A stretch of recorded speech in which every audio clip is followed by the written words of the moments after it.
Hello everyone. Before going to the other sums on proportion, since we have already started proportion and we know what is a proportion and continued proportion, before doing any other sums on it, we will have to revise laws of indices.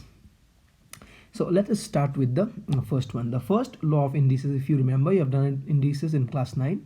It says a to the power m dot a to the power n equals to a to the power m plus n. That means if same base is with different powers are multiplied together. Let's have an example. Let's say a to the power of 3 and a to the power of 2. If you have this, then what can you do? You can add these two powers. You can add it. So it will become a to the power 3 plus 2. That's a to the power 5. Remember this. Next one. If you have a to the power m inside with the outside power of n, then you can simply multiply the power. Okay, let's see an example. Example would be a to the power 3, and outside if you have 2, then simply multiply 3 2. It will become a to the power 3 into 2. That will become a to the power 6.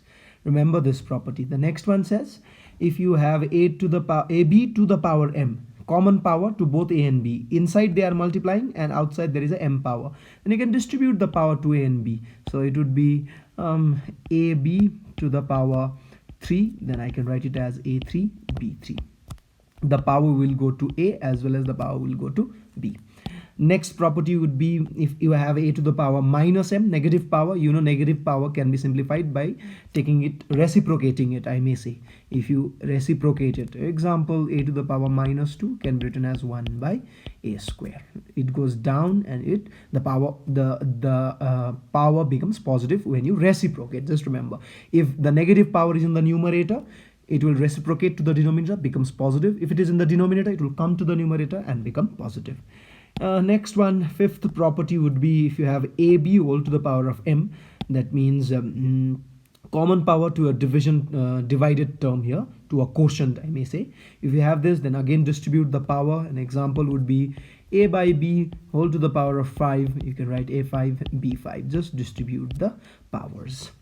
Then we have ab to the power am b an. Then the lower power, the lower power comes up and it becomes negative, and this is what happens here. So if you have a5 and a3, you may say it will cancel. That way also it's correct, because 3 power cancels with 5 power and 2 power remains.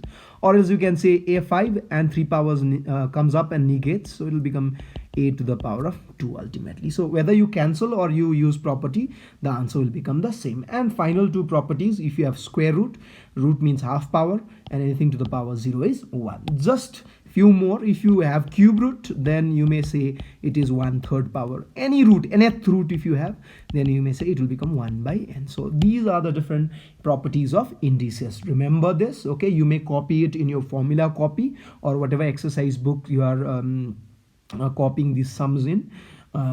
This is a part of ratio and proportion, I would say. Okay, we are revising this to understand some sums on ratio and proportion. Let us solve the first sum from proportion using the laws of indices. The sum says if x by a equals to y by b equals to z by c, prove that a square x square plus b square y square plus c square z square whole divided by a cube x plus b cube y plus c cube z whole cube equals to xyz by abc. So here, to prove these type of sums, whenever you need to prove the left is equals to right, you have three different approaches. The first approach could be take the left and make it equal to the right. The other approach would be take the right, make it equal to the left. Okay, and the third approach, what we are going to use here would be take the left, bring it to some point, let's say x, get some answer x, take the right, also get the same answer x, then we can say the left is equals to the right. So take both and come to a common point. Is that clear? So what we do is we are going to use the third approach in this particular sum. So what we are going to do, we are going to take both left and right and reach a common point and say they are equal.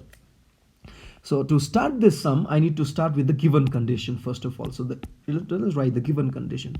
Given x by a equals to y by b equals to z by c. Look at this. All of these three things are equal to one another. But equal to what? let us say this, all of these is equals to k. So let all of these is equal to a common value, which is k. So if that is the case, then I can say x by a is equals to k individually. This, all four things are equal. So can I not say the first one is equals to k, the second one is equals to k, y by b is also equals to k. I can say z by c is also equals to k. So I get three different equalities here.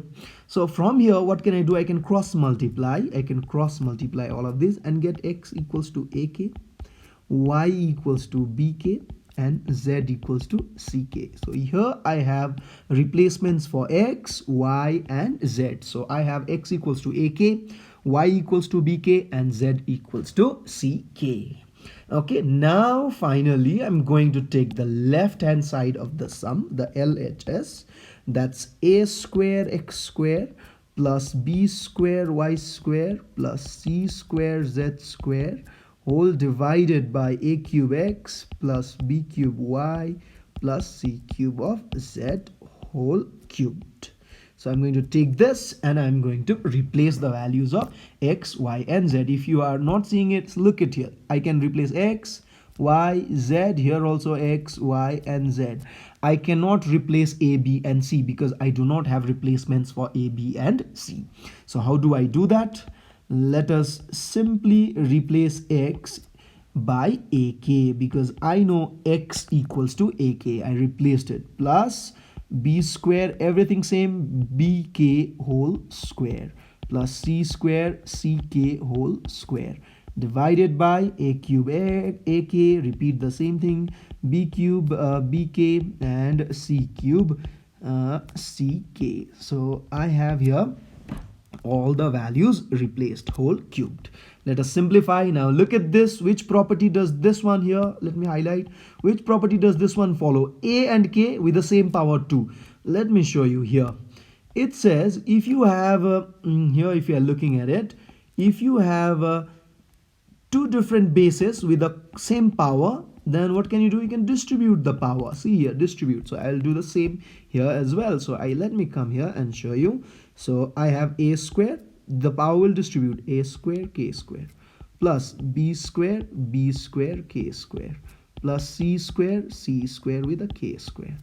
Below, let me do the same. Okay, a cube, I just open the bracket, ak plus b cube bk and c cube and ck whole of cubed. Now finally, look at this. There are different bases, same bases, with different powers here. Same power, I may say here.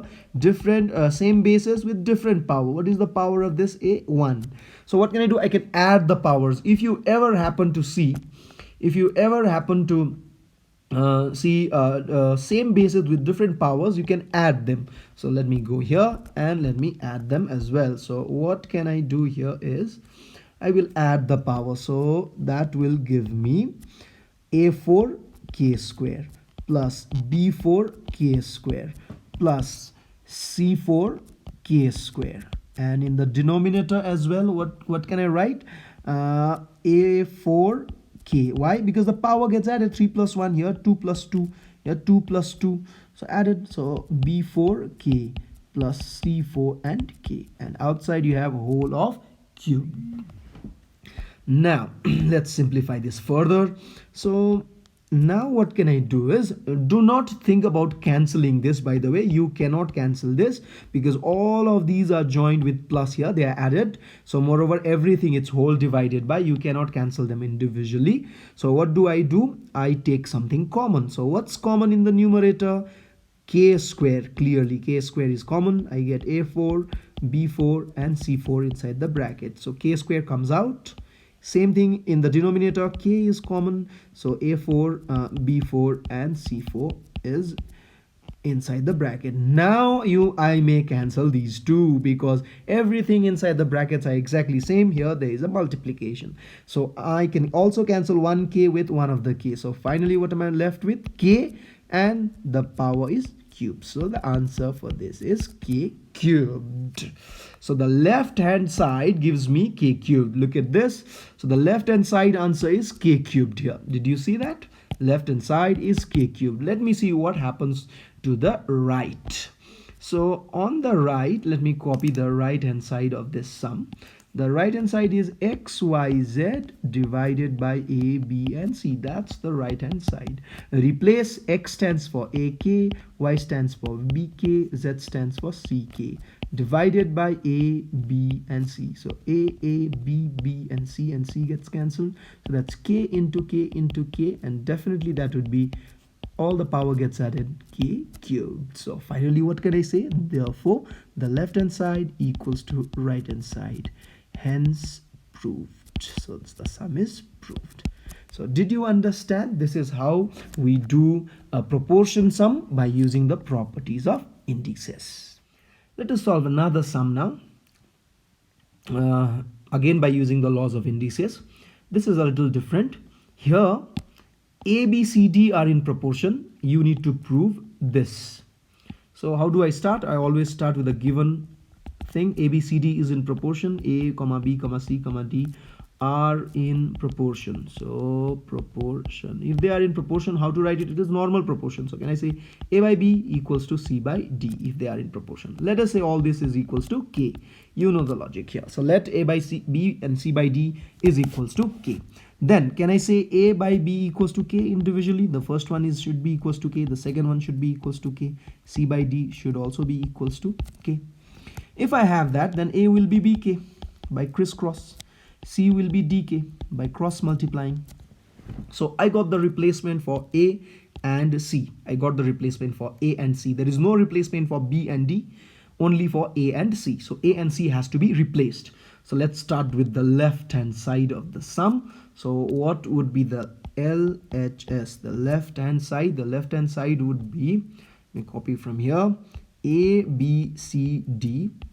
1 by A square, 1 by B square, 1 by C square, and 1 by D square. So this is what I have. So let us replace. I can replace A by BK. So this A will be replaced, C will be replaced, A will be replaced, C will be replaced. Only the blue dots will be replaced. So BK, B, DK with a D. I've just replaced this. Let me show you. These are the replacements. And open bracket 1 by BK whole square plus 1 by B square plus 1 by DK whole square and 1 by D square. You can do that. So this gives me 1, 2, B. So B square, K square, and D. So that's D square. Everything is repeated 2 times. Here, you know the property. Distribute. B square, K square. Power gets distributed. 1 by B square. 1 by D square, K square. Plus 1 by D square. That's what I have. Now you have 2 options. Either you can take LCM here, and then get the requisite numerators, or you can take something common. I think I would prefer taking common. So what will I do? B square, K square, D square. And see the first 2 terms. What's common here? I suppose 1 by B square is common. So that gives me 1 by K square plus 1. In the second one, 1 by D square is common. So I get 1 by K square plus 1. So now see here again I have common out of these as well. So if you are looking at it, so this thing is common here again. So I can take it out. So B square, K square, D square. And 1 by K square plus 1 is common. So I'm left with 1 by B square plus 1 by D square. Finally, time to take LCM. So I may take LCM for these brackets here. So let's take LCM. What is LCM? K square become 1 plus K square in the numerator. And here both B square as well as D square is LCM. I get here D square plus B square. Okay, the uncommon one goes up, by the way. So if you have B square, this D square moves up. So the uncommon one moves up. So now what can I do here is, let me show you here. So I have now finally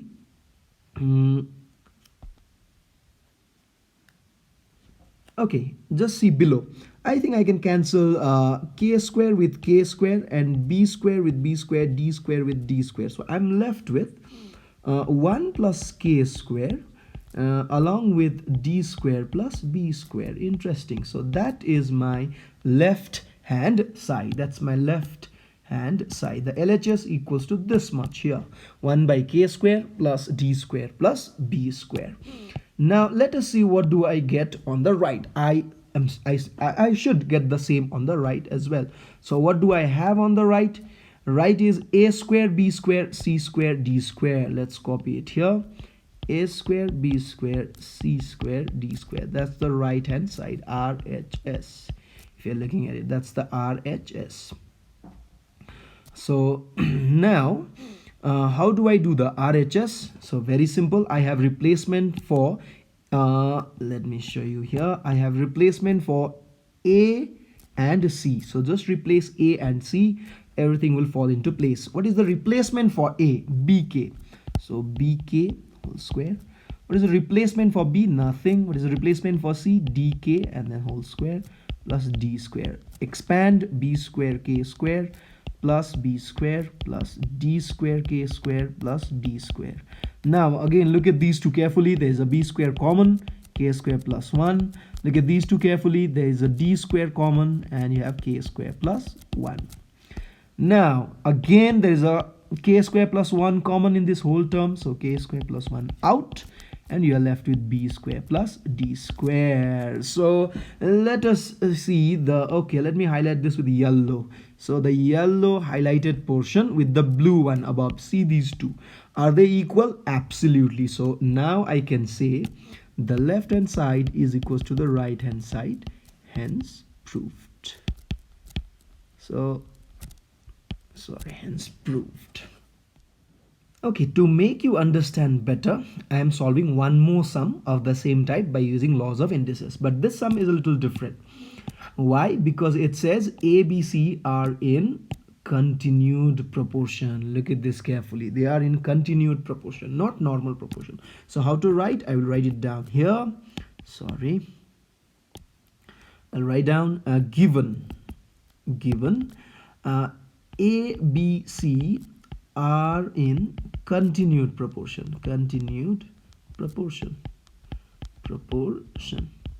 So if they are in continued proportion, how may I write? A by B, you know, and B repeats by C. So look at this, B is repeating. Can I say all this is equals to K? Same logic here.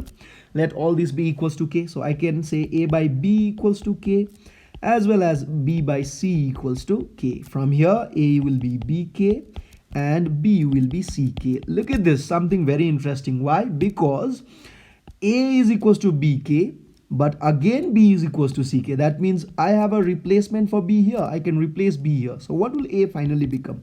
CK into one more K. So that will become CK square.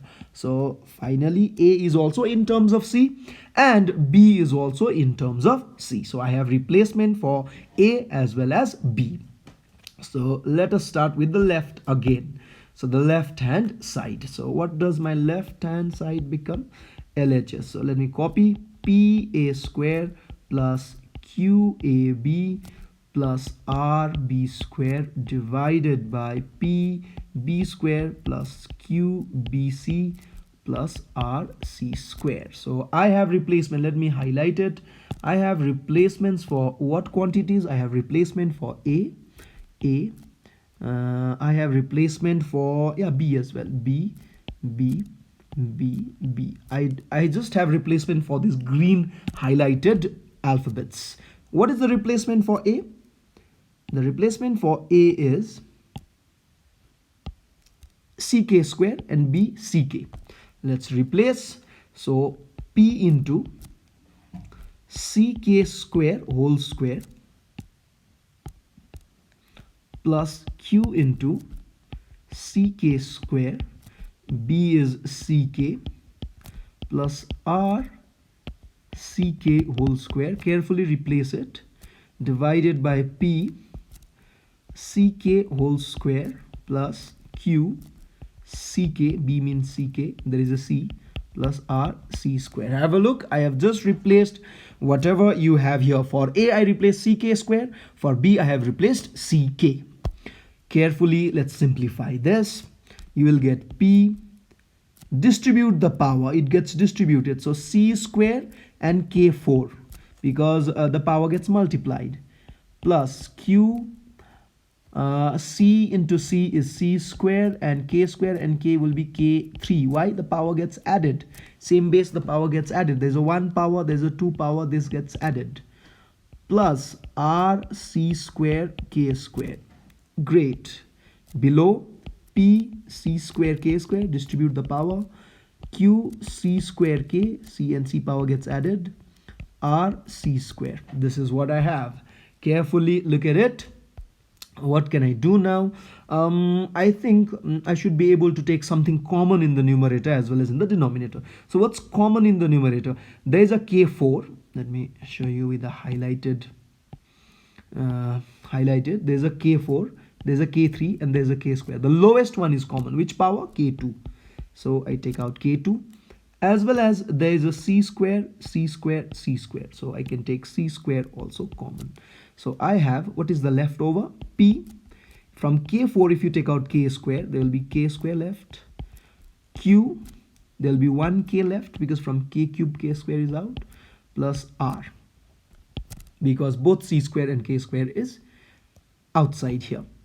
Below, I suppose there is a k square, k, and nothing. So there is not k. I cannot take k common, but I can definitely take c square common. Look at it, c square, c square, c square. So take it out. So c square, and I'm left with pk square plus qk plus r again. So cancel these two because they are like terms. There's a multiplication in between. I can do that. So c square and c square also gets cancelled, and finally I'm left with k square. So the left hand side is equals to k squared. Okay, so that's what I have. Now let us finally see the right hand side. What do I get on the RHS, the right hand side? What is the right hand side? The right hand side is a by c. So let us write here a by c. Everyone knows a stands for ck square, sorry, here. So ck square by c. So c and c gets cancelled. The answer is k square. So the right hand side is also k square. The left hand side is also k square. So can I say the left hand side is exactly equals to the right hand side? Hence proved. So I can use that. So by using the laws of indices, we have solved a sum based on continued proportion as well.